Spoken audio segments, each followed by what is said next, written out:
What's going on, Paisanos? V here. Come on, you guys. Well, on a market watch today. In this video, I want to talk about not only the market, how impacted, obviously the ban list is in the market, but also let you guys know the decks I think that have gotten a boost because of this ban list. Ultimately, my first impressions of this ban list was really excited because I said, hey, I like a lot of this stuff, but Konami, as always, has also missed a lot of the cards.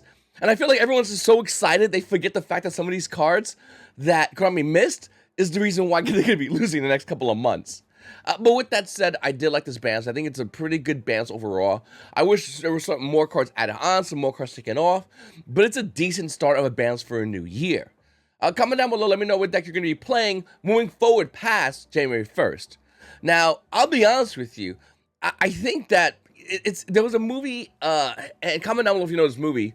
There's a quote in the movie that says, the more that things change, the more they stay the same. And with this ban list, that's basically what we have here. Now, right at the gate, I'm not going to go over the entire bans with you, but obviously Tearlaments took a huge, massive hit with both Agito and Kelbeck getting banned. Finally, okay, Lightsworn 3.0 or 9.0, I mean, depending on what you want to look at it, is finally gone. No more random milling and flipping cards over. But for Tearlaments players, they're just going to go and play, well, horse cards. I mean, this was the replacement to Agito and Kelbeck. It does not really use as much because you had Agito and Kelbeck. So, I'm not saying Tearlaments is going to be, like, the best deck, but I don't think they're completely dead. I wouldn't be surprised if Tearlaments players just go and play these cards because they're right there. No, Konami did nothing to them, obviously. And I think we're going to still see some Tearlaments Horus, or more or less Horus variations moving forward in this game. Don't be surprised. All right, so right at the gate, Orcust Hard went off the ban list, and everyone freaked out. And to be honest with you, all right, it's $4 for the super rare. I think the problem with Orcust and what everyone forgets is the fact that Orcust had its format. I don't think it's gonna see that much play. I could be wrong, maybe I'm wrong, but I don't think Orcust is gonna see that much play. I think this was like, oh, this card was scary forever ago. Now it's back. What do we do? Play your cards. Like, the power creep in Yu-Gi-Oh! Is real, and for cards like Orcust of Horror, it might be impactful to that as far as that. Up next, we have Redox.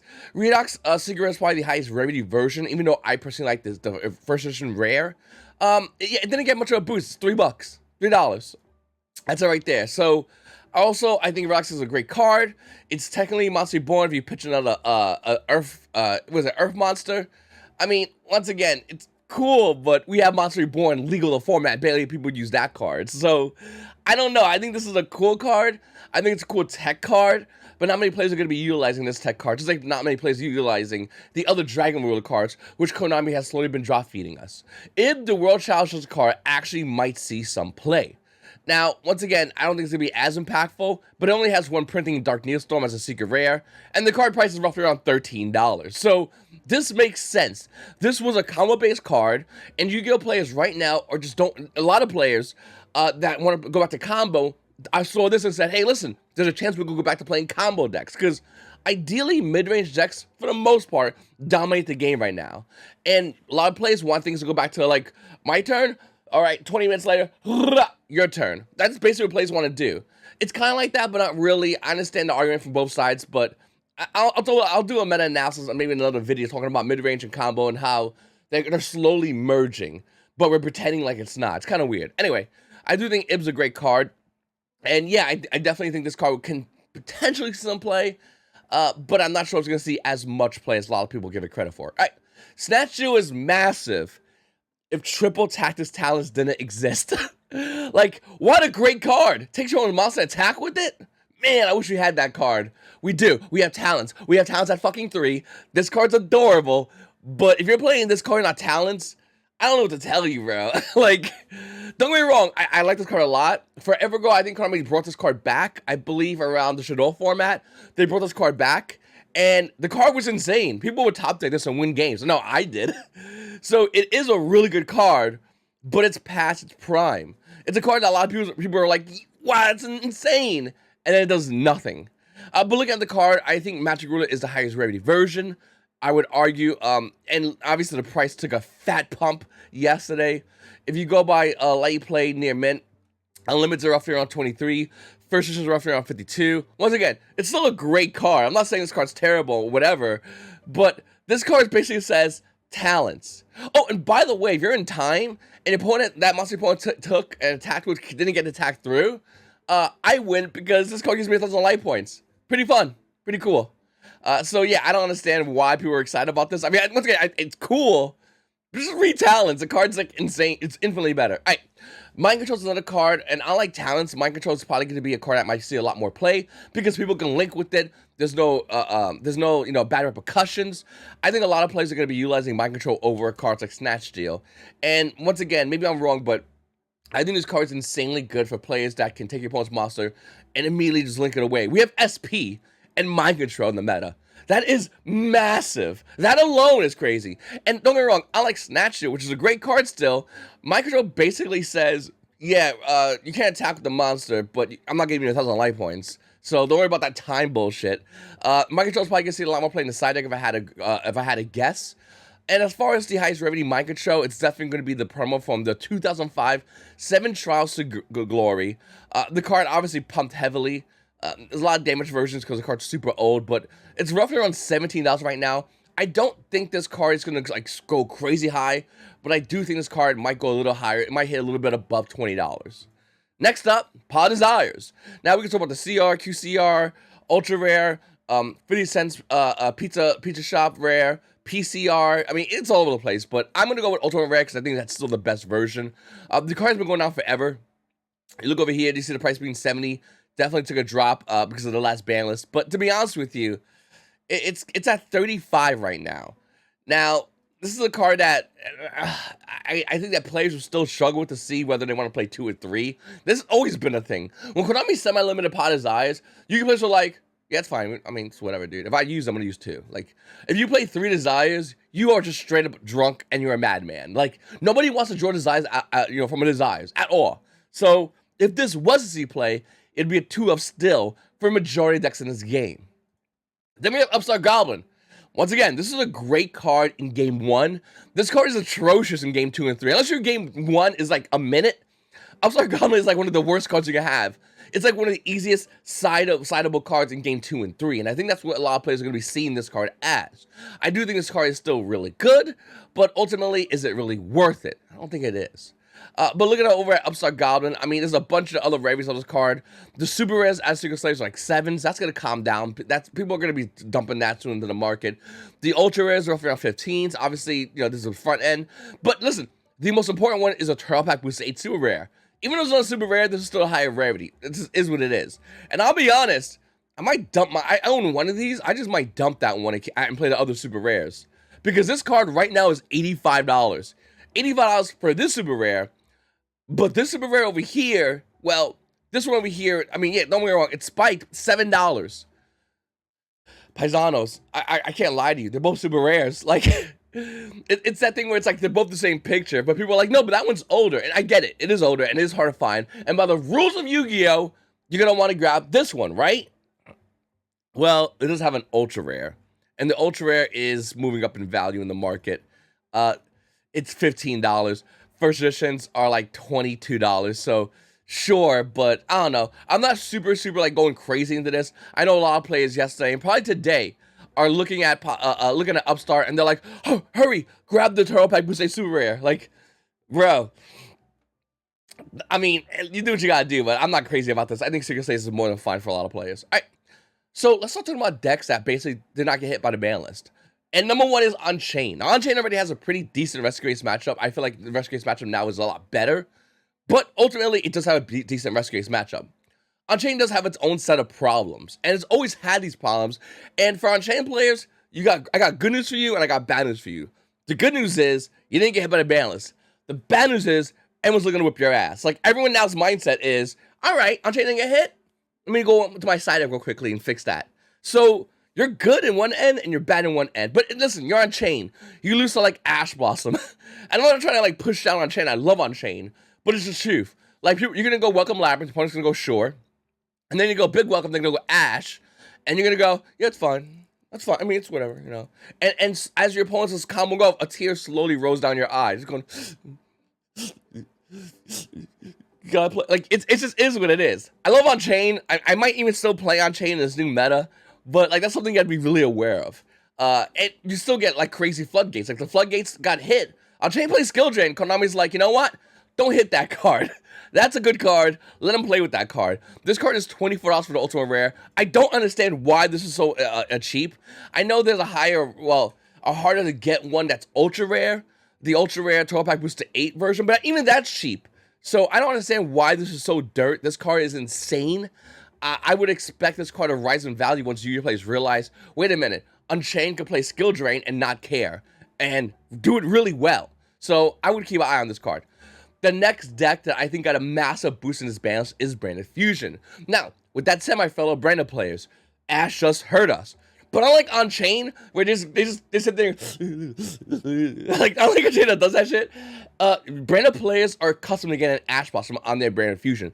I know when I played Branded for a while, and I might go back to start playing Branded again just because of this balance alone, but when I played Branded, I would Branded Fusion immediately, so my opponent could Ash that bitch, and I would just do the rest of my combo and laugh at my opponent, like, they're like, I got you, and you're like, alright, cool. And you look at your opponent, you're like, pass turn. You got anything during your draw phase? Okay. During your draw phase, and you just activate a bunch of shit and beat your opponent's ass. Branded players are so used to getting Ash on Branded Fusion, it's insane. The weather the storm. And I do think with this ban is happening, obviously Tearlaments, which I think at the time, as of today, still was the better fusion deck. I think Branded players understand that, like, hey, listen, we just ducked this ban list. Like, we should not. Branded players, I think, should always get hit on the Branded ban list because the deck is so fucking good and so resilient, and yet people just don't understand it. They don't care about it. Oh, they look down on it. They go, oh, fusion players playing fusion, whatever. But like, this deck's insane still. It's crazy how good this deck is. It can still lock out your extra deck. You know, remember that thing that we said it was going to get banned at the beginning at the end of the last ban list? Yeah, Branded players can not even lock out your extra deck, but lock you up from special summoning, lock you out of traps. Remember that? Bringing out Jinzo? That's a thing still. Like, Branded players can do a lot of goofy shit with Branded Fusion. This card resolving is dangerous. But even more so, this card, if you play and you get Ash and you play Thrust, you set the, not Fusion Deployment, the other Fusion card, that basically copies your opponent's draw phase, and it can't be Ash, by the way, and then you just do whatever you wanted to do still, and your opponent can't do nothing. So, I do think Branded's got a massive boost. I'm excited to play Branded again. I'm slowly getting my stuff max ready for Branded, because I love this deck. I was going to get Branded Fusion at the time, because I remember, look at over here, Branded Fusion when it first came out was like $80, $70, and people were like, hey man, you want 3? Get the fuck out of here. Why am I paying 90 bucks for 3 of this card when now I'm going to pay 90 bucks and get my playset now? Like, it makes infinitely more sense. So yeah, I'm excited to play Branded. I'm going to be remote dueling soon. I'm getting ready to be remote dueling starting next year, and I'm really looking forward to this. All right, up next, Floowandereeze. Oh my god. Yu-Gi-Oh! Players. Anyone who celebrated a balance yesterday does not understand how fucked they are. Like, if you play a deck that relies on your graveyard, like super relies on your graveyard, you just said yay, as every Floowandereeze player said, fucking yay. Like, you don't understand. You don't understand. This deck, Floowandereeze, got a massive boost for no reason. Okay? For no reason. I'm not even going to go over the breakdown fully of why this deck is better now. But what makes this deck so good is this fucking card. This didn't get hit in the ban list. I mean, don't get me wrong. Once again, a lot of players like V. I'm really excited. I'm playing deck X, Y, and Z. It's going to be great. Cool. This card did not get hit in the ban list. Therefore, this deck got... Like you can play Shifter in Kashiras. That's great. You think fucking Floowandereeze care about Kashiras at all? Just at all. You think Floowandereeze truly go, oh man, I got to my Kashira matchup. Floowandereeze just look at Kashiras and they're like, alright. Floowandereeze got activate its effect. Whatever, dude. I'll activate Unicorn. Let me see your extra deck. Take the whole fucking thing, bro. I don't even need that shit. That shit's fucking weighs me down. Like, Flu got infinitely more stronger by proxy of the ban list being released and not realizing the fact that you missed some stuff. This is massive. With that said, I'm gonna go over the rest. Oh, by the way, as far as like the crazy cards to buy, I think it's been bought out crazily. I just recently bought the Ultra Rare Floowandereeze and M-Pen. Sigura is nice too, but Ultra Rares are really nice, hard to find. I bought my play set. Shifter, obviously the QCR is the best version. It's tanked. QCR is like 20 bucks. Sigura is still really nice, to be honest with you. Okay, Rescue-ACE. if you think this hurts, if you think Rescue-ACE is hurt at all, man, I got bad news for you. I got really bad news for you. I still think the best deck coming out in January 1st is going to be Rescue-ACE. 100%. Because they played Bellstar. Now they get to play 3 Bellstar because she didn't get hit. Number 1. Number 2, they can run Upstart Set of Prosperity. Pretty good. Now they could draw from Upstart and the Bellstar engine and have better sides because the deck always struggle with siding because there's so much stuff you can side playing this deck. Number 3, most importantly, the next set basically gave us the cards needed to not need multiple impulse. So with the new set coming out, we're going to be getting a new card. A couple of cards, but one in particular that basically says, oh, you don't have impulse? Cool, play this card. It's just better. So, yeah, Rescue-ACE is going to be really good. I feel like a lot of Yu-Gi-Oh! Players at the YCS happening in, I believe, Las Vegas in February. We'll see a lot of Rescue-ACE players because they're unscathed. Like, really, they get a month vacation before they get, like, the rest of the meta to just whip everyone's ass up until Nationals. Keep an eye on this deck. This deck is not dead. This is, like, the best deck that people think is hurting. Or people think, oh, finally, Ace took a hit. Ace didn't take a hit. Konami just said, hey, fuck that shit, Ace players, buy this new stuff. They were going to do it already, but now they're doing it even more so. And yeah, it's up to you whether you want to play it or not. Like I said, I know some people might go, okay, Impulse said I'll play 3 Hydrant. Maybe it's time to talk about playing Fire Attacker. I don't know, Fire Attacker is a pretty good card, but we'll see. We'll see. All right, so after all these decks I just mentioned, a lot of these decks still get hit by Droll Lock Bird. Droll Lock Bird is really good now because YGOPaisano is going to start playing Upstart Goblin. So you play Upstart Goblin, you draw your card, and I just draw you. You just give me 1,000 life points. You, at best, deck thinned, and now you're locked out from drawing for us this turn. Oh, we're locked out, but that's fine. You went first. So here's that draw. How's that one card? Is it going to be good? Hopefully it doesn't say search or draw because you ain't doing that shit this turn. Droll Lock Bird obviously is a really good card. The CR is, I'm shocked how much the CR is actually worth. Ultimate Droll Lock Bird obviously has been going up crazy in value. This is easily the best winner out of the entire ban list. The current value of the card is roughly around $163. Droll Lock Bird is looking spicy right now. I might even almost argue that beginning of the meta, one of the best cards to play in main is Droll Lock Bird. I think right now we can debate whether to play it in main or side. New meta, Droll Lock Bird might even be in the main. It's that damn good. I mean, besides arguably Rescue-ACE, not Rescue-ACE, besides arguably Labyrinth, Droll Lock Bird basically hits everything we talked about to a degree. And I do think that this card coming out the new meta is going to be definitely needed against a lot of decks. Now, here's my question. Obviously, Fire Kings does not get hit. We all knew that was going to happen. In fact, I feel like Fire Kings might have gotten a little bit boost for January to February, in my opinion. After February, we have to see if they still hold that. But ultimately, Fire Kings definitely got a boost. Right? I mean, once again, the more of a boost you got at the beginning of the meta, the bigger the target is on your back. Players like that are playing Branded, that are playing Labyrinth, maybe not Labyrinth as much because now everyone's looking at your ass, but like Branded and Floowandereeze, nobody's really focusing on these decks. Like, I watched a lot of players react to the ban list yesterday, and I didn't hear the words Branded or Floowandereeze out of anyone's mouth, and that should have been like the first thing because my first thoughts were, these decks are going to be really good and really dangerous. So, I don't know, but like, looking at the Fire Kings, this is another deck that, once again, I think is going to start seeing a lot more dominance in the meta, just for about a month. And I do think around February, that might change. But for a month, this deck might be the better Fire deck. All right, then we have Centurions. Now, this deck always had struggling in this past meta, and it still is. But with that said, Centurions might be, I mean, do you see them as the better combo deck of the meta right now? And comment down below, what do you think is like the best combo deck of the meta? It's hard because it might be Centurions or Mana Diems. Though I will say, I feel like Mana Diems are not bad, but they lose to draw harder than Centurions ideally lose to draw. So we would have to see what's going on moving forward, but I definitely think Centurions have a great shot for a lot of players January 1st. So keep an eye on this deck. I'm still have to learn this deck more. I know what the combos do, and I know the deck ideally wants to do, but I want to learn the choke points. I think that's very important when a deck like Centurions. All right, then we have Mana Diems. Obviously, another deck that didn't get hit by the ban list, but once again, if everyone starts maining Droll, well, Mana Diems inadvertently just go to sleep. Like, that's the thing. If everyone mains Drolls, Mana Diems kind of fucked. Like, I don't care how good you are with Mana Diems. Droll Lock Bird says, skip your turn. That's scary. Like, no matter how you pace it, how you look at it, one card to skip your turn pretty bad. Oh, but V, I can put an Omni-Negate. Cool, your opponent draws a 5. 5 cards to beta Omni-Negate and 4 cards to light your shit up. That's pretty bad. I would not take those odds. With that said, I do think Mana Deems is pretty good still. I think a lot of players that are going to play Mana Deems are going to be getting still a lot of wins. The deck's still really good ultimately. With that said, once again, like I said, if people start playing Droll in the main, this might hurt this deck a lot. So are we talking about Mind Control? Oh, so the reason why I grabbed Mind Control over here, because I think Mind Control, as well as a Snatch Shield, but then again, you could always do it with talents. Superstar Slayer Typhon just gets better universally as a card. The card doesn't care what monster it is. You just take a monster. It just has to be the highest attack monster. So let's say you like Dark Rule no more your opponent.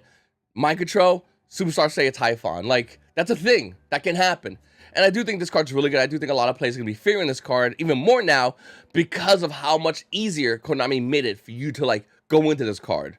I think this is a card a lot of players are going to need. It's a must-have card. And comment down below and let me know if you have it or not. Because this might be the breakout card of the meta that we're going to start seeing in a lot of regionals, a lot of YCS streams. I definitely think this will be the card. Paisanos, I'm getting ready to start streaming soon. I might be ordering a second camera today, another DSLR camera, just to have better quality streams. I've been thinking about this a lot. I've been really putting a lot of thought into streaming Remote Duel Yu-Gi-Oh! To give you guys an idea of basically what the meta is going to be looking like.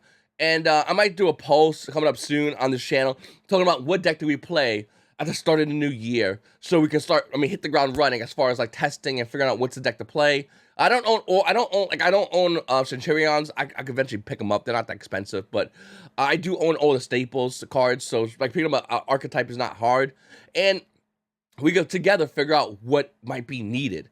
I do think Centurions and other decks are gonna be fun to play, but hey, listen, Brand's gonna be fun to play. Labyrinth's gonna be fun to play, and this is gonna make a lot of people fucking pissed. But Floowandereeze, really fun to play, because as players are figuring out what to do, you just go, Rabina? And your opponent's sitting there going, I'm shifted, what do I do? Well, die. in the game. So comment down below, let me know what you guys think about that. Like I said, I'm really excited to get back to doing remote duels. I'm super, super pumped, and I would love if you guys check me out. Once again, Twitch TV, YGO_Paisano. Links down below. Hit a follow on that channel, and I'll let you know when I go live. It's your boy V, and you buzzons have a great day.